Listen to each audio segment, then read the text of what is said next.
그래서 하나님께서 그를 대제사장으로 인정하십니다. 그래서 하나님께서 그의 지도하에 대제사장이 된 여호수아의 지도 아래 성전 건축이 원활하게 진행되기를 원하셨습니다.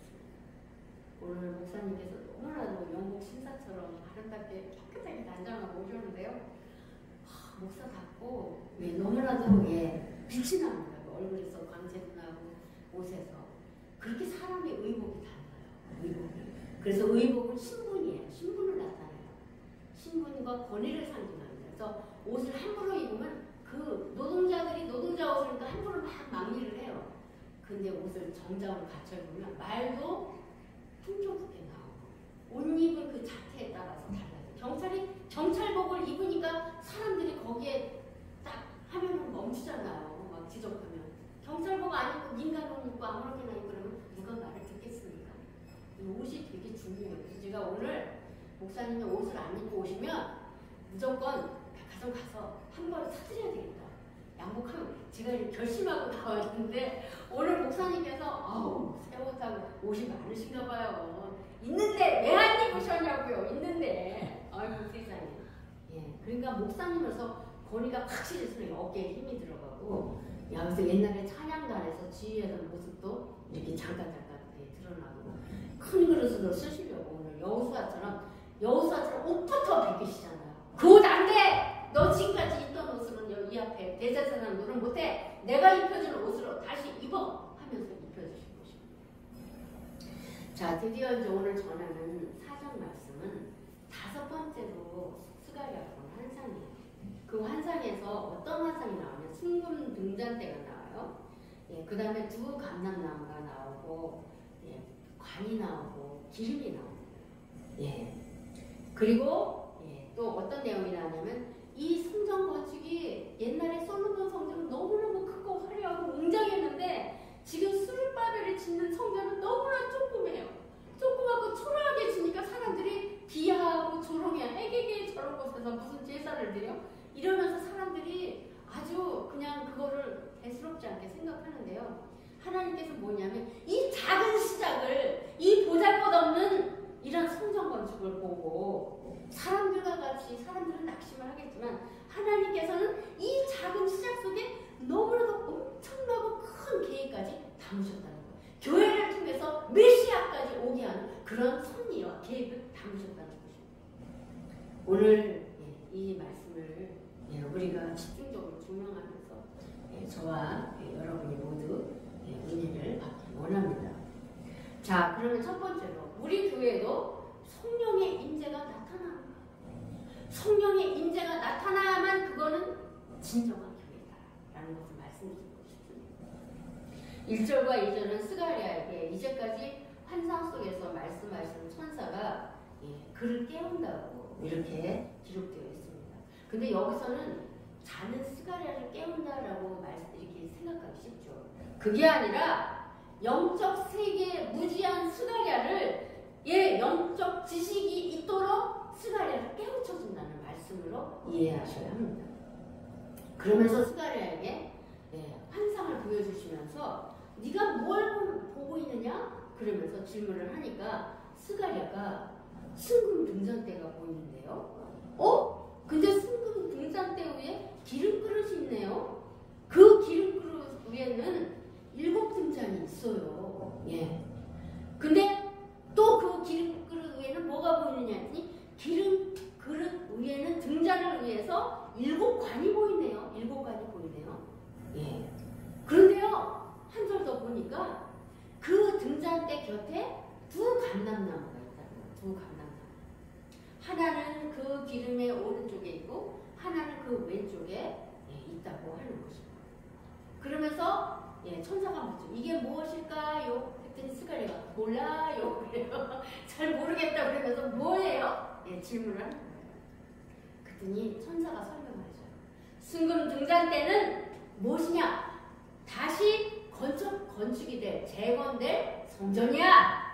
다시 세워질 하나님의 집이야. 라고 가르쳐 주는 것입니다. 그러니까 여기가 템토기가 순금 등잔대예요. 순금 등잔대. 그리고 두 감람나무는 뭐냐? 스룹바벨과 여호수아를 상징합니다. 그 당시에 정치 지도자 총독은 스룹바벨이었어요. 그리고 또 종교적 지도자, 영적 지도자는 여호수아였어요. 예. 그래서 예.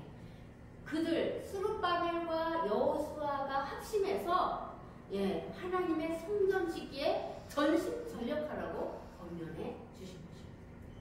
우리도 어떤 때 제가 제사장이라면 제가 그 대제사장 여호수아라면 우리 목사님이 행정을 좀 하시니까 스룹바벨인가? 예, 이런 생각이 들 때가 있어요. 지금 건물만 됐지 정말 성전은 하나님의 사람의 모임이잖아. 그 모임을 우리 둘이 지어가라고 한 사람은 스룹바벨, 여호수아라고 이렇게 하나님께서 두 감람나무를 세워주신 줄 믿습니다. 아멘. 예, 그래서 예, 또 일곱 등잔은 뭐냐? 하나님의 교회를 얘기해요. 일곱 등잔. 그래서 계시록에도 보면 일곱 교회에게 편지하노니 반모섬에서 본 환상을 가지고 예, 일곱 교회에게 그 당시 일곱 교회 에베소 교회, 서머나 교회, 버가모 교회, 사대 교회, 에베소 교회 많은 교회들이 있었어요. 라오디게아 교회, 빌라델피아. 그렇게 그 일곱 교회만 얘기하는 게 아니라 그때서부터 세워져서 이 지구상에 세워진 모든 교회, 예수님 재림할 때까지 세워진 모든 교회를 일곱 교회라고 하는 것입니다. 예. 그래서 예, 그런 교회를 순금 일곱 등잔이라고 해갖고 하셨고 순금 등잔 때는 그리스도를 얘기해요. 그리스도 메시아를 이야기하는 것입니다. 자, 기름은 다 누구나 알죠. 성령의 기름을 부어주옵소서. 예, 여기에 성령의 기름을 부어주셔야만 자동차에 기름을 부어줘서 자동차가 앞으로 전진하듯이 성령의 기름을 부어야만 교회가 역동적으로 활동할 수 있습니다. 역동적이 되는 것입니다. 네.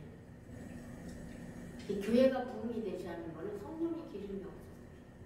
그 성령의 기름을 달라고 기도해요.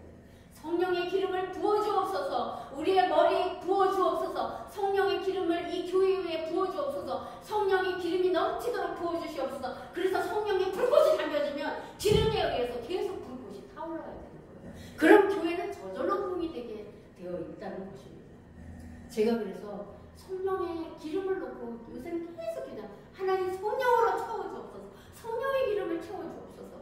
성령의 기름이 채워지면 어떤 일이 일어나느냐? 내년을 들어 사방을 보라. 무리가 다 모여 내게로 오느니라. 내 아들들은 먼 곳에서 오겠고 내 딸들은 안개 올 것이니 그때 내가 보고 기쁜 빛을 내며 내 마음이 놀라고 또 화창하리니 이는 바다의 구가 내게로 돌아오며 이방 나라의 재물이 내게로 오느니라. 예, 사람들도 오고 물건도 열린다고 예, 이렇게 성령께서 역사하면 이런 일이 일어나게 되는 것입니다. 네. 그래서 등잔 하나에 7관이 있대요. 등잔 하나를 비추는데 관이 7개. 그건 뭐냐면 그럼 총 몇 개가 있냐면 7 곱하기 7은 49개예요. 관이. 이것은 교회의 빛이 온 땅에 충만할 것을 나타내는 말씀입니다. 다시 말하면 등잔 때는 하나님께서 세운 교회로 세상에 빛을 비추는 역할을 하는 것이고요. 두 감람나무는 행정적인 지도자. 우리 목사님 왜 보내셨는지 아세요? 스룹바벨, 여호수아만 있으면 안 돼. 행정적인 지도자, 스룹바벨, 총독. 이 교회 총독. 이 나라의 하나님 나라의 총독. 예. 이래서 이 행정적인 지도자와 영적 지도자가 연합해서 하나님의 나라를 세운다는 것을 보여주고 있습니다. 그리고 7관이라는 것은 전기 배선하고 같아요. 등잔대가 빛나기 위해서, 빛이 들어오기 위해서는 감람나무에서 기름이 공급이 되듯이 성전과 교회의 사역도 하나님의 기름 부으심에 성령의 사역이 필요하다는 뜻입니다. 우리는 하나님 앞에 어떤 꿈이나 환상을 보면 어떻게 하십니까? 예? 옛날에 저는 목사님 꿈을 꾸면은 그 꿈을 해몽을 네이버를 찾아봤어요. 꿈 해몽. 근데 요즘에는 그렇게 안 해요. 꿈 꾸고 나서 하나님 깨닫게 해주는 거 깨닫고 모르면 하나님 이 꿈이 무슨 꿈이에요? 물어봐요. 겸손하게 물어보시기 원합니다. 아멘. 자, 스가랴처럼 이게 뭐예요? 또 문제를 주시면 주님 왜 그럴까요? 이렇게 자연스럽게 물어보시는 자에게, 겸손하게 묻는 자에게 하나님께서는 답을 보여주실 줄 믿습니다. 두 번째는 힘과 능력이 아닌 성령으로 하나님의 집이 세워짐을 믿으시기 원합니다. 예, 내 안의 집도 내 안의 집도 내가 짓는 게 아니라 성령님으로 집이 지어지도록 나를 내어 맡겨주는 것입니다. 자, 6절은 어마어마하게 중요한 말씀을 주세요. 우리가 흔히 잘 외우는 말씀이 나옵니다. 예, 여호와께서 스룹바벨에게 친히하신 말씀이에요. 그가 성전 재건이라는 큰 프로젝트를 진행하면서 힘들어하니까 만군의 여호와께서 그에게 친히 뭐라고 말씀하셨냐면 성전 짓는 일은, 성전 재건하는 일은 너의 힘으로 되지 않아. 세상의 힘으로도 되지 않아. 너의 능력으로 안 돼. 세상의 능력으로도 안 돼. 오직 나의 영으로만 되는 것이다 라고 말씀하셨습니다. 성전 재건을 맡은 스룹바벨아, 바벨론 포로에서 돌아온 이스라엘 백성과 성전 재건을 시작한 건 내가 다 알아. 근데 얼마나 외부의 방해와 내부의 낙심으로 공사가 중단되었는지도 그것도 내가 다 알아. 응? 네가 힘을 뜻하는 군사력이 있느냐? 네가 군사력이 있느냐? 재정이 그렇다고 있느냐? 권세가 있느냐? 또 능을 가리키는 기술이 있느냐? 집을 잘 짓는 기술이 있느냐? 지혜가 있느냐? 노력하더라도 이거는 힘드는 일이다. 그래서 하나님의 일은 세상의 자원이나 인간의 재능으로 이루어지는 게 아니다. 그렇게 되면 좋으련만 그게 아니란다. 오직 내가 부어주는 성령의 역사로 모든 일이 이루어지는 것이다 라고 선포하신 것입니다. 성령님이 스룹바벨과 백성들을 감동시키면 방해 세력을 제압하시고요. 성전 건축을 무사히 완성하게 될 것이라고 약속하신 것입니다. 여러분, 우리의 교회가 부흥되기를 원하십니까? 가정이 회복되기를 원하십니까? 예. 가정이 회복되기를 원하시죠? 예. 제가 다 알고 있어요. 회복되셔야 됩니다. 회복되셔야 됩니다. 예. 영혼이 변화되기를 원하십니까? 예. 영혼이 변화되셔야 돼요. 그런데 이게 우리 자신이 스스로 아무리 노력한다고 되면 얼마나 좋겠습니까? 안 됩니다. 우리 자신의 능력으로는. 오직 성령의 능력이 임할 때 비로소 불가능한 일이 가능해진다는 것입니다. 할 수 있거든요. 무슨 말이냐? 믿는 자에게는 능치 못할 일이 없습니다. 내가 이 산더러 던지어 바다에 던지우라 하면 그대로 될 것이고, 예, 높은 산이 평지가 될 것이고, 이렇게 말씀하셨어요. 예, 우리는 스룹바벨처럼 여러 가지 어려움 속에 부딪힐 때 그 사명을 감당해야 하는데, 이럴 때 나의 힘으로 하지 말라는 거야. 나의 능력으로도 하지 말라는 거야. 예, 오직 하나님의 영으로 할 수 있다는 것을 믿으시기 원합니다. 그래서 우리는 무슨 일을 하기 전에 특히 성전 재건의 우리 심령 속에 성령의 전이 되도록 늘 성령의 도우심을 원합니다. 그분께 의지하고 하나님께 의지하고 하나님 그렇게 할 때 하나님께서 친히 길을 여시고 완성하실 줄을 믿습니다. 네. 세 번째는 큰 장애물과 방해 세력이 있을 때 역발상적 사고를 하라. 역발상적 사고. 7절에 보면 큰 산아 내가 무엇이냐? 내가 스룹바벨 앞에서 평지가 되리라. 그가 머릿돌을 내놓을 때 무리가 외치기를 은총이 그에게 있을지어다. 여기 선포하는 기가 나오죠. 은총이 있을지어다. 스룹바벨 앞에서 큰 산이 평지가 될지어다. 이렇게 선포하는 것을 하죠. 선포하십니다. 하나님께서. 기도가 아니고. 네. 여기서 큰 산은 스룹바벨이 성전을 건축하는 과정에서 마주치는 큰 장애물이에요. 방해 세력을 상징합니다. 외부의 적대자, 내부의 분열자, 자원의 부족, 그리고 여러 가지 인간적인 불가능한 요소들이 다 큰 산이에요. 큰 산. 여러분의 큰 산은 무엇입니까? 저의 큰 산은 무엇이겠습니까? 다 큰 산이 있어요. 큰 산. 내 힘으로 할 수 없는 큰 산이 있어요. 이럴 때 하나님께서는 그 모든 장애물을 향해서 야, 이 큰 산아, 너는 아무것도 아니야. 예, 이렇게 선언하시거든요. 예수님 앞에서 아무것도 아니야. 예, 예수님이 나와 함께 하시니 그 어떤 어려움도 나의 계획을 막을 수 없다 라고 선포하시기 원합니다. 그럴 때 엄청 높은 산이었던 문제가 평지처럼 된 것처럼, 평지가 된 것처럼 사라지고 무너지고 길이 드디어 열리는 상태가 될 것입니다. 큰 산, 내 앞에 큰 산이 있어서 길이 열리지 않는 거예요. 내 앞에 큰 산은 하나님께서 무너뜨리고 길을 낼 때 그것이 열어지는 역사가 있는 것입니다. 인간이 보기에 불가능한 이것을 하나님의 영이 임하면 쉽게 평탄하게 이루어지는 줄 믿으시기 원합니다. 이게 승리예요. 그래서 스룹바벨은 이 말씀을 듣고 막혔던 성전 재건의 일을 다시 시작했습니다. 그래서 성전 재건의 길이 열렸어요. 다시 이제 성전 완공을 향해서 야 나한테 저항이 오고 방해하는 게 아니라 나는 가야 하는 길을 무조건 가겠다. 그리고 갔습니다. 여기서 머릿돌은 건축의 마지막 단계에서 올려지는 완공을 상징하는 돌입니다. 건설 과정에서 다 아파트나 상가나 건물을 지으면 머릿돌을 넣나 봐요. 머릿돌이라고 딱 쓰더라고요. 건물 다 지었다는 뜻이에요. 그래서 하나님 도우심으로 완성이 됩니다. 그래서 사람들은 완성이 되니까 하나님 앞에 감사하며 외치죠. 하나님의 은총, 하나님의 은총, 은총을 찬양하고 감격하는 소리를 내게 되었다는 것입니다. 내게 된다는 것입니다.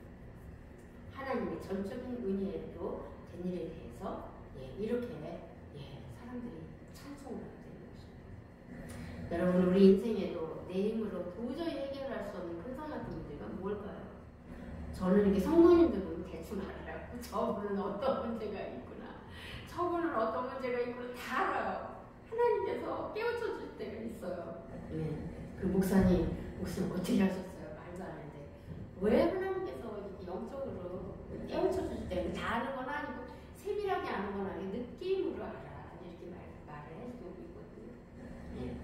그래서 그 문제가 해결이 안 돼서 지금까지 고질적으로 그 문제 속에 헤어나오지 못하는 분들이 너무 많이 있는 거예요.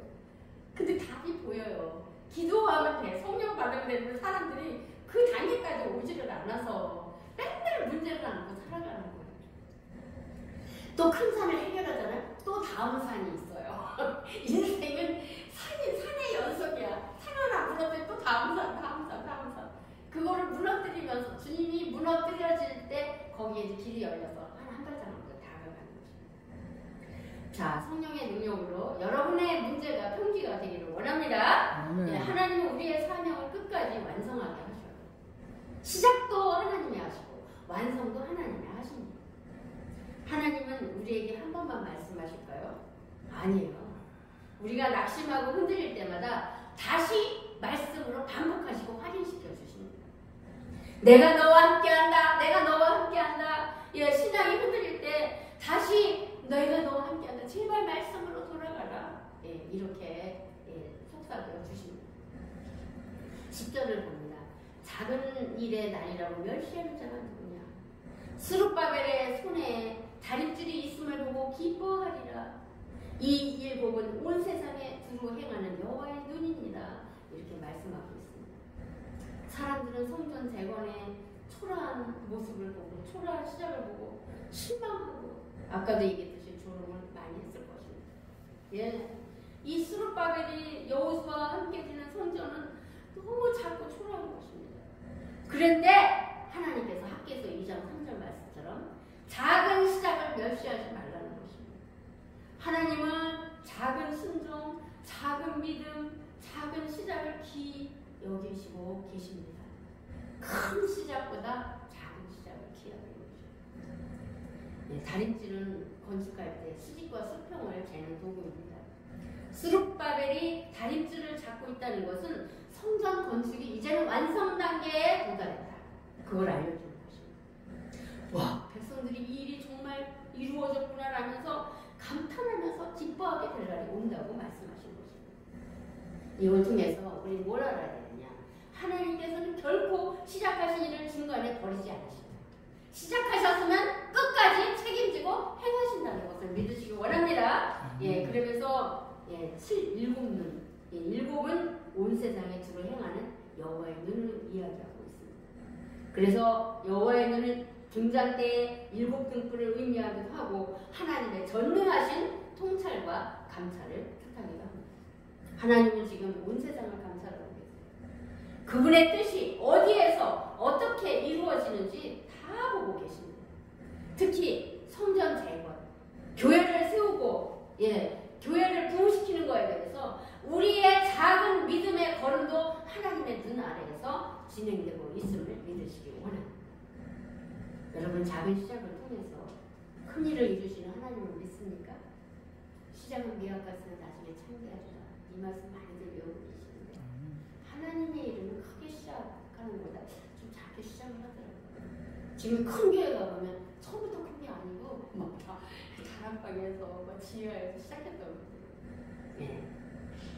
우리 사람들은 외형을 봐요. 근데 하나님은 중심과 믿음과 순종을 보셔요. 순종을 보셔요.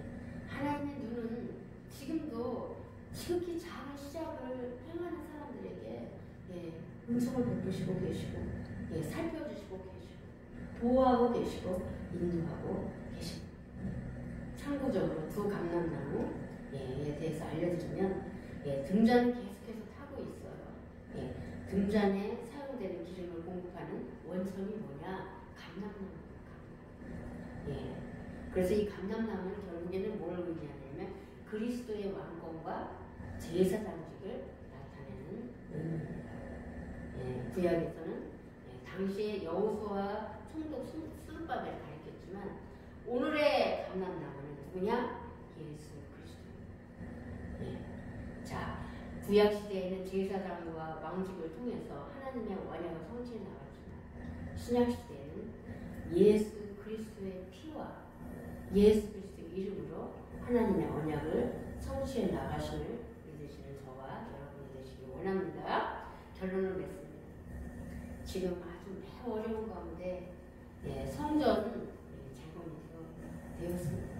이것은 현실적으로 난감한 일이었고 주변의 방해와 사람들의 냉담, 자원의 부족 등 문제 덩어리였습니다.